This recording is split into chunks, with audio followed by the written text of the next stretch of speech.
The Samsung Galaxy Z Fold 7 feels like the holy grail of foldable phones. It's super thin and light, so it feels like a regular phone in your pocket. And yet, the new Fold packs a bigger 8-inch display when opened. Samsung also upgraded the camera system, including a 200 megapixel main shooter and an ultra-wide camera that takes much better macros. And having Gemini Live always at the ready is a game changer. The $2000 price is super expensive and Samsung ditched the S Pen, but overall, this is the best foldable money can't buy. It's pretty rare that I am so excited by a foldable phone that I am tempted to buy it. This is one of those times. The Galaxy Z Fold 7 is not yet another iterative upgrade. It is a huge leap forward in terms of design. It's so thin and light. I was shocked every time I picked it up for the first week of using the phone. You are no longer being penalized for wanting a phone and tablet in one device. In fact, the Fold 7 is lighter than both the iPhone 16 Pro Max and Galaxy S25 Ultra and also thinner than both of those phones when open.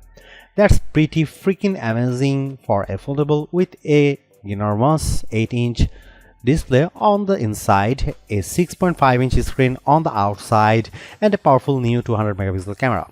At the same time, Samsung is charging a staggering $2000 for the Galaxy Z Fold 7, which is the second price hike on this model in 2 years. And the phone maker made some sacrifices to get he fold this thin. Bye bye S Pen. Now that I have been living with the Galaxy Z Fold 7, here is my reasons to buy and skip in my full review, and how it stacks up to other flagships like the Galaxy S25 Ultra. Who is this for? Power users looking for a tablet and phone in one device without the usual foldable phone penalty of heft and bulk. What does it cost? The Galaxy Z Fold 7 starts at $1,999 US. That's a $100 price hike over the Galaxy Z Fold 6 in the US.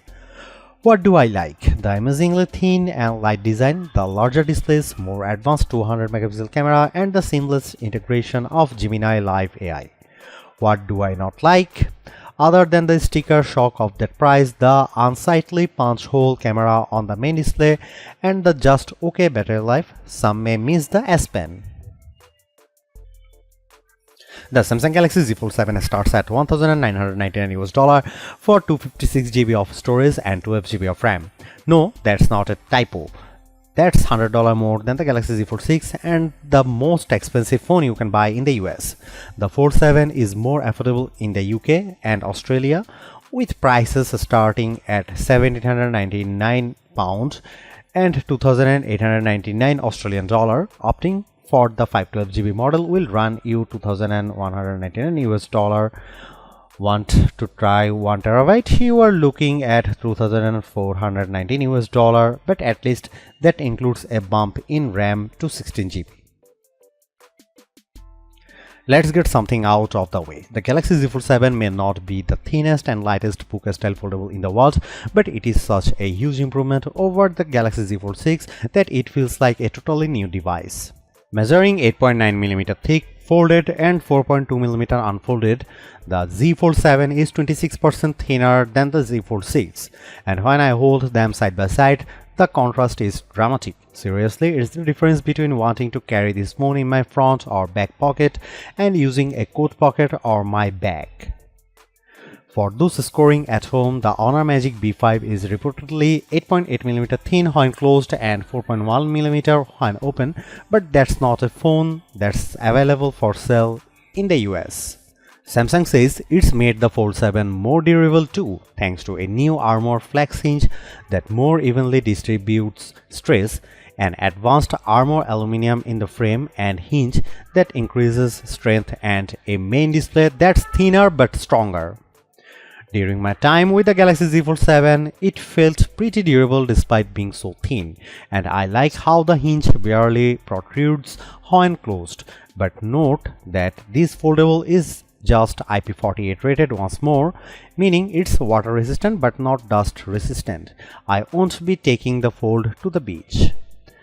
I do have some nitpicks with the design. The first is the camera for the inner display. Samsung moved from an invisible under display camera to a punch hole. It's an eyesore. I also wish the camera bump wasn't so thick. As a result, the phone wobbles when you use it on a table. One more thing, I like the Z Fold 7 could be slightly easier to open. It's so thin, you have to dig your nails in there. How about colors? If you want to stand out, get the bold blue shadow option. I love it. If you don't like fun, get the jet black or silver shadow option. There's also an exclusive mint color on Samsung.com. The Galaxy Z Fold 7 gets 3 major display upgrades versus the Galaxy Z Fold 6. Both the cover and main displays are now larger, and the crease on the unfolded main display is definitely less noticeable. Starting with the inside, the Galaxy Z Fold 7's main display has grown from 7.6 inches to 8 inches, which is pretty big jump. I appreciated the extra real estate when watching the Superman trailer on YouTube, but especially when working on spreadsheets in Google Sheets. You can see a lot more info without scrolling. And it's nice being able to see several open tabs at once when surfing the web in Chrome. The other plus is that Samsung has worked hard to minimize the main display's crease. It is still there, but it is much less noticeable. I put the Z Fold 7 and Z Fold 6 side by side, and the line running down the middle of the screen is a lot more subtle from various angles. So one of the biggest complaints about foldable phones is almost no more. I will say though that the Galaxy Z Fold 6's panel looked a bit richer side by side next to the Z Fold 7 with slightly wider viewing angles. Meanwhile, the Z Fold 7's cover display is now 6.5 inch, up from 6.3 inches on the Fold 6. It's wider too, so I found typing more comfortable. It's certainly not as wide as the S25 Ultra's 6.9-inch panel, but I had no problem checking emails, responding to Slack messages, and changing tracks on Spotify and so on. In our labs, the Z Fold 7's main display delivered a peak brightness of 2310 nits when displaying HDR content compared to 2317 nits for the Galaxy Z Fold 6. So they are comparable. The Galaxy S25 Ultra by comparison reached 1860 nits in the same test. The Z Fold 7's main display also registered 96% of the DCI-P3 color space in natural mode and 105.2% in vivid mode. That's better than the Z Fold 6, and the S25 Ultra was slightly better in vivid mode and slightly worse in natural mode.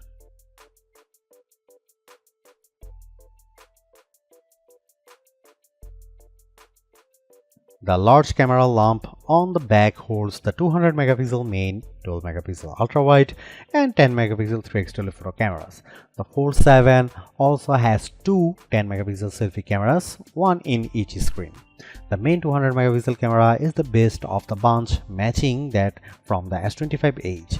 It is a top drawer camera capable of capturing great images across a range of lighting conditions, and it is a significant upgrade on previous generation phones. The 12 megapixel ultra wide camera is solid and capable of taking some very good close-up macro photos, which is always fun. The 3x telephoto camera is equally good, producing great portraits, but it gets a bit soft and grainy indoors and can't match the 5x zooms on top slab phones. The selfie cameras are a similar story, with great detail in good light that quickly becomes a bit grainy indoors. You can shoot selfies with the main camera using the outside screen as a viewfinder when the phone is open, which produces much better results. The camera app has plenty of modes, is straightforward to use, and shoots equally solid video. Overall, the Fold 7 has a great camera system that is not a significant downgrade on flagship slab phones, which is thoroughly impressive. Here are some camera samples of the new Samsung Galaxy Z Fold 7.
The Galaxy Z Fold 7 is so far ahead of the iPhone on AI, it's almost said. While there aren't many new features versus what the S25 Ultra introduced, Samsung deserves credit for making more of its Galaxy AI tools foldable friendly, and Gemini steals the show. I love that you can just long press the Z Fold 7's side button and then quickly launch into a live audio and video chat with Gemini Live. The window just pops up on the bottom right side so it doesn't cover up the app you are using. I also like that you can share your screen with Gemini and ask questions about it. For example, I opened a photo of the Bryant Park fountain and asked about when it was made. I learned that Josephine Shaw Memorial Fountain in Bryant Park was dedicated in 1912 and it's the first major public memorial dedicated to a woman in New York City. You can even ask Gemini questions while you are playing a game. I asked where I should go next in Wuthering Waves and Gemini gave me directions to get to the next checkpoint. The Galaxy Z Fold 7 is also super smart when it comes to generative AI photo edits. I just tapped the eraser button and it automatically recommended a bunch of people to zap out of my photo. With a couple of taps, they were gone. I appreciate that you can see the before and after side by side on the big 8-inch display. The same thing goes for other generative AI image tools like turning you and your friends into a comic, 3D cartoon, watercolor, or sketch. You can even have AI fun with your pets now, including a funky fisheye lens option. One of the more popular Galaxy AI tools gets a boost with the Galaxy Z Fold 7 and that's Audio Eraser. You can now remove background noise not just from the video recordings in the Gallery app but also in voice recorder, notes and call transcripts. In one video, I could easily remove unwanted voices in the background in auto mode and then I could fine-tune from there for the exact desired result. It took me playing only a few minutes of Wuthering Waves on the Galaxy Z Fold 7 to know this is a powerhouse phone. The graphics look stunning and the frame rate stayed super smooth as I battled a ginormous monster and ran for my life. I could easily run 3 apps at once using the multi-window features such as Slack, Gallery and Spotify, and it's neat that you can drag and drop images from one window to another. On Geekbench, which measures CPU performance, the Galaxy Z Fold 7 Snapdragon 8 Elite chip paired with 12GB of RAM notched 3052 on the single core portion of the Geekbench test and 9735 on multi-core. That's about the same as the Galaxy S25 Ultra. The results are similar on our video transcoding test using Adobe Premiere Rush, taking 52 seconds to transcode a 4K video to 1080p. Strangely, last year's Fold 6 finishes in a quicker 40 seconds. The iPhone 16 Pro Max was way faster than them all. However, the iPhone lags the Fold 7 on the 3D Mark graphics test. The Foldable reached 41 frames per second on the demanding Solar Bay Unlimited portion of the test compared to just 28 FPS for the iPhone 16 Pro Max. Samsung has done it. They have won over a foldable phone skeptic with a design that just feels right. The Galaxy Z Fold 7 is a trump of engineering, packing larger displays in a design that's so thin and light you forget that you are carrying a foldable around. You get 2 vibrant screens in one device, awesome multitasking power and a flagship grade camera system. And the AI features really shine on this bigger canvas, especially Gemini Live screen sharing. So what's the problem? The $2000 price is super steep and I wish Samsung found a way to pack in a larger battery. I personally can live without the S Pen, though creatively inclined users may be peeved, and I really don't mind the punch hole camera. The megapixel upgrade makes up for it. I think the Galaxy S25 Ultra is better option if you want longer battery life, even better cameras and S Pen support for 100s less. But if you are even thinking about splurging for a foldable, you will be more than happy with the Galaxy Z Fold 7. It's the best foldable phone you can buy in the US and maybe the world. It finally feels like the future we were promised is here.